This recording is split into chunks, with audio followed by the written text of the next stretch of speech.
За 5 жилийн үндсэн чиглэлийг бас бид нар ярьж байгаад бол бас баяртай байна. Тэгээд хөдөө аж ахуйн салбарыг илүү чиглүүлээд асууя гэж бодож байгаа. За сүүлийн 5 жилийг харах юм бол ер нь хөдөө аж ахуй газар тариалан бол 2 их найд гаруй төгрөгийн төсвийг одоо бид нар зарцуулжээ. Гэсэн хэдий ч өнөөдөр бол яг нэг хүнд ноогдож байгаа гурилан бүтээгдэхүүн, сүүс хүн бүтээгдэхүүн гэдэг гол нэр төрлийн бараа бүтээгдэхүүн дотоодын үйлдвэрлэл бол өсөөгүй байгаа. Статистикаар бас харж болно. Тэгэхээр ер нь энэ юу хэлж байна гэхээр бид нар энэ хүнсний үнийн инфляцийг одоо тэргүүлсээр байгаад идэг. Хэрэглээний үнийн индекс өөрөө ингээд бараг 61%-тай ч илүү нэмэгдсэн. Дээрэс нь энэ хүнсний бүтээгдэхүүний дэд индекс өөрөө 86 пунктээр бол бас нэмэгдсэн байгаа. Тэгээ энэний шалтгаан нь өөрөө юу хэлж ийн гэхээр бид нар дотоодын үйлдвэрлэлийг ерөөсөө нэмэгдүүлж чадаагүй. Буюу одоо энэ хүнсний нийлүүлэлтийн хомсдолд ерөөсөө орчихсон бүтээмжийн ийм дороотолтой байгаа нөхцөл байдал байгаамаа. Тэгэхээр энэ салбаруудыг одоо яг ямар ч гэсэн энэ дэмжиж байгаа бол одоо энэ гол нь энэ хөнгөлөлттэй зээл өхөөс гадна энэ илүү хөрсөн дээр буусан бүтээмжийг нэмэгдүүлэх ийм бодлого хэрэгтэй байна. Яг энэ рүү чиглэсэн хөтөлбөр одоо бас хэрэгжүүлэх шаардлагатай байгаамаа. За ялангуяа энэ хөдөө аж ахуйн салбарыг бол гол шийдэл нь яг энэ хөрөнгө мөнгө, энэ их хэмжээний тоног төхөөрөмж одоо зарцуулаад байгаа нь өөрөө нөгөө талдаа бүтээмж нэмэгдэхгүй байгаа учраас энэ одоо дотооддоо одоо энэ хүнсийг үйлдвэрлэх, энэ хүнсний хангамжийг нэмэгдүүлэх ерөөсөө энэ ажил явахгүй байгаа. Тэгэхээр энэ дээр өрнө бүтцийн шинжилэл, энэ шинжлэх ухаанд одоо суурилсан технологийн хөрөнгө оруулалт, тэгээд дээрэс нь өртгийн сүлжээг одоо хөгжүүлэхгүй бол явахгүй байгаа. Тэгээд энэ 5 чиглэлийг харлаа. За энэ дээр 4-3-1 одоо 4-3 дээр хүнсний аюулгүй байдлыг сайжруулна гэсэн байгаа. Хүнсний аюулгүй байдлыг сайжруулна гэсэн одоо хэсгийн 4-3-1-д олон улсын стандарт шаардлага хангасан хүнсний үйлдвэрлэлийг нэмэгдүүлнэ гэж тусгасныг нь илүү бодлогын зорилго буюу энэ эдийн засгийн доктортой өслөлийг хангана гэдэг дээр шилжүүлэх саналтай байгаа.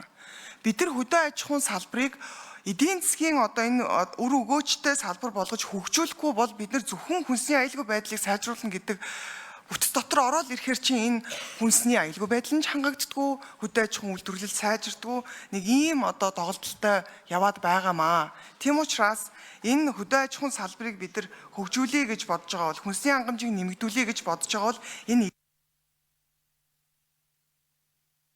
Мандахай гишүүн нэг минут өгье.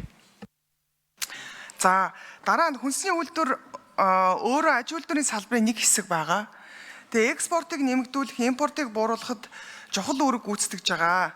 Гэтэл энэ салбарыг одоо хөгжүүлэх тус салбараас нь одоо эдийн засгийн үр өгөөжийг бий болгох асуудлыг зөвхөн хүнсний аюулгүй байдлыг сайжруулах хүрээнд бас харж үндсэн чиглэлдээ томьёолох нь бас буруу гэж харж байгаамаа. За малын гаралтай түүхийн эдийг боловсруулах асуудал бас 5-1-2-1-д дурдсан байгаа. Энийг бол зөвхөн хөнгөн үйлдвэрт хамааралтай байж болохгүй маа. Энэ дээр нь анхаараач. Одоо хамгийн наад зах нь бид нар махныхаа экспортыг тэгвэл бодохгүй мó гэдэг асуудал байгаа. Тэгэхээр энэ өөрөө энэ чиглэлийгээ тооцохдоо одоо надад олон асуулт байгаа учраас би эхлээд хариултаа авчаад үргэлжлүүлээд дахиад асууя гэж бодож байна. За шинжлэх ухааны академич Агипарын Бакэ хариулна. 5 номерын микрофоныг өгье. За баярлалаа. Мандахай гишүүний асуултанд хариулъя. Яг энэ эхэлж одоо хэлэхэд бол энэ хөгжлийн бодлого төлөвлөлтийн тухай хууль батлагдсанаас хойш 2014 оноос хойш энэ үндсэн чиглэл бол 2 дахь үндсэн чиглэл байгаа юм л да. Түрүүн гишүүд ярьж байна. Тэр бол өмнөх үндсэн чиглэлийг бол дүгнж болохгүй, хэмжиж болохгүй, баахан одоо мөрөөдлийн жагсаалтыг үнэлэх гэхээр хэсэг байсан. Энэ үндсэн чиглэлийн гол одоо онцлог нь бол үрдэнд суурилсан, судалгаанд суурилсан, индекст суурилсан ийм одоо хэмжиж болох хэс ийм одоо үндсэн чиглэл гэдгийг онцолж хэлэх нь зүйтэй. За яг энэ судлаа шүгний хувьд бол бид бас одоо энэ үндсэн чиглэлийн боловсруулах шатанд хөдөө аж ахуйн хэсэгт бас оролцсон. Тийм учраас энэ дээрээ бол жишээлбэл одоо хөдөө аж ахуйн одоо өнөөдөр хамгийн тулгымдсан асуудал бол бэлчээрийн дор байдал байна. бэлчээрийн ачаал маш их байна. За энэ дээр бол жишээл одоо бэлчээрийн 100 га талбайд ногдох хонь толгой шилжүүлсэн малын тоо бол өнөөдөр бол одоо зудаа жилийн тоогоор бол арай буурсан. Ер нь бол бэлчээрийн 100 га талбайд 114 толгой мал ногддог баггүй хонь толгойгоор. Энийг бол 30 онд одоо 96-ад 95-д хөргүүлье гэж байгаа. За энэ бол индекс буюу одоо хэмжиж болох үзүүлэлт.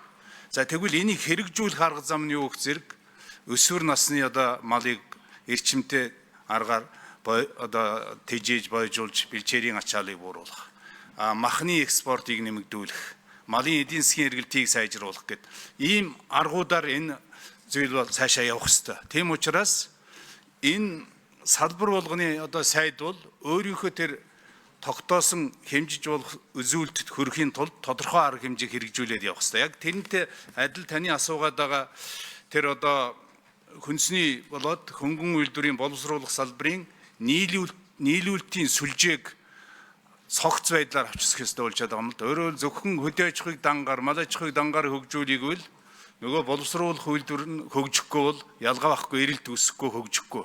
Тийм учраас боловсруулах салбарын одоо боловсруулалтын түвшинг нэмэгдүүлэх, өрсөлдөх чадварыг дээшлүүлэх, за түүхийн эдийн одоо нийлүүлэлтийн сүлжээг оновчтой болгох замаар мал аж ахуйн түүхийн бүтээгдэхүүний үнэн цэнэгүй болж байгаа түүхийн бүтээгдэхүүний эргэлтэнд орж байж малчтын орлого нэмэгдэнэ, үндэсний боловсруулах үйлдвэрч гэсэн хөгжинэ. Тийм учраас яг ийм уялдаатайгаар одоо энэ асуудлыг амьда тусгасан гэж үзэж байна.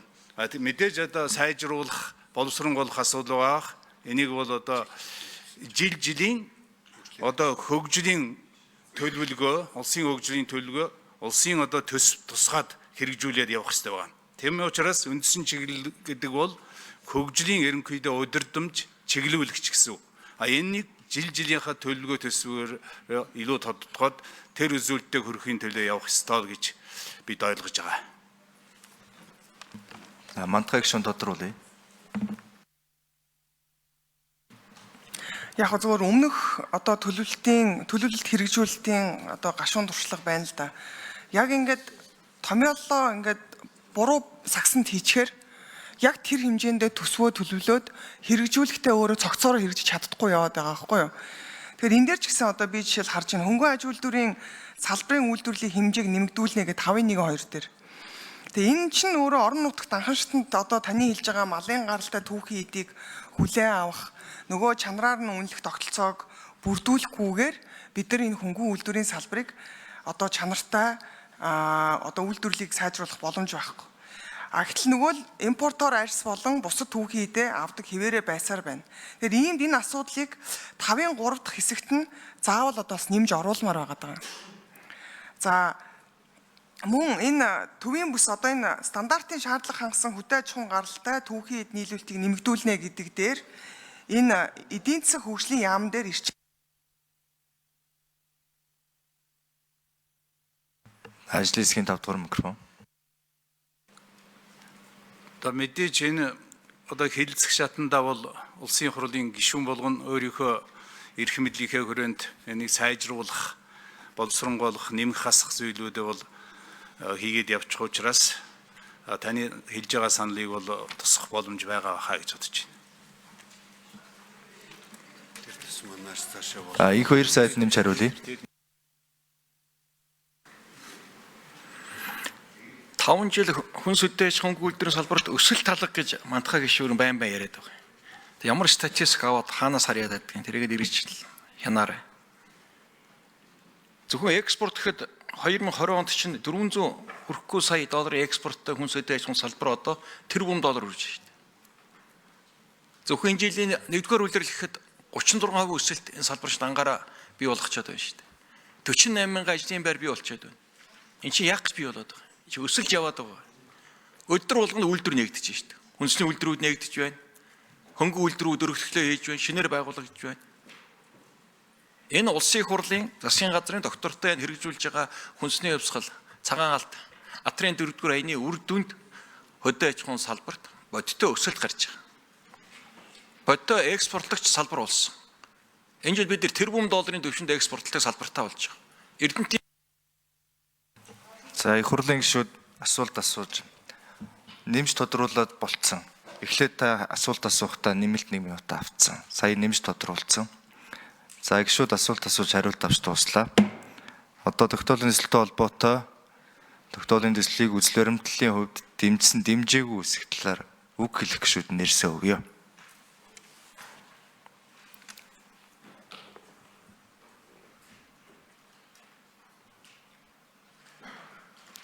За, Жатанбай инх хоёр гишүүнээр таслалаа.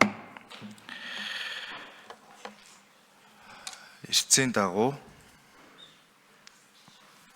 Мэндвэрийн мандахай гишүүн үг хэлнэ. За тоо ерөөсөө худлаа хэлдэггүй тийм ээ. Статистикийн үндэсний статистикийн газраас гарч байгаа тоог бол байн харж байгаа. 2020 онд бол үндсэндээ энэ хөдөө аж ахуй газар тариалангийн аж үйлдвэр дээр 337 тэрбум төгрөг зарцуулж исэн бол за 2024 онд энэ нэг дахин өссөн байгаа 670. Тэгэхээр энэ нөгөө оруулж байгаа хөрөнгө оруулалт тоо хэмжээ мөнгөн дүнгээрээ нэмэгдээд байгаа. Гэтэл одоо ингээд нэг хүнд ноогдож байгаа гурилан бүтээгдэхүүн, сүүн бүтээгдэхүүн гол нэрийн одоо төрлийн бүтээгдэхүүний дотоодын үйлдвэрлэлийн хэмжээг статистикийг хараарай. Өсөхгүй яваад байгаамаа. Сүүн бүтээгдэхүүн 20 онд 42.5 байхад 24 онд 44. Энэ тоо ерөөсөө өсөхгүй яваад байгаа байхгүй юу? За буудаа гэхэд газар тариалан өнөөдөр 20 онд 1 центээс авж байгаа центийн хэмжээ 10.8 байхад 24 онд 12.5. Ингээд 22 онд 11.2, 23 онд 13.2 гэдэг. Энэ тоонууд чинь өөрөө энэ хэмжээний нэг дахин хэмжээ одоо хөрөнгө оруулалт нэмэгдсэн байхад энэ хэмжээгээр л үйлдвэрлэлийн гарц чинь нэмэгдэх ёстой. За үүнийгээ дагаад хүнсний өөрийн чинь дотоодын үйлдвэрлэл нийлүүлэлт нэмэгдээд байхад хүнсний бүтээгдэхүүний үн чинь өөрөө буурах ёстой байхгүй юу? Тэгэхээр бид нар жоохон эдийн засагч энэ тоогоо харахтаа арай өөр бүтээмж суурилсан ажлын байр нэмэгдэж байгаа боловч тэгвэл энэ хэмжээний зарцуулалт хийгдээд яагаад бүтээмж нэмэгдэж өнөөдөр хүнсээ бид нар одоо импортоосоо доогуур үнэлгээгээр худалдаж авч чадахгүй байгаад байгаа. Нийлүүлэлт дутагдaltaй байгаад байгаа. Энэ хэмжээний атрын 4-р аян хүнсний хувьсгал гээд хэмжээний одоо маш их хэмжээний одоо хөрөнгө зарцуулаад байгаад байдаг.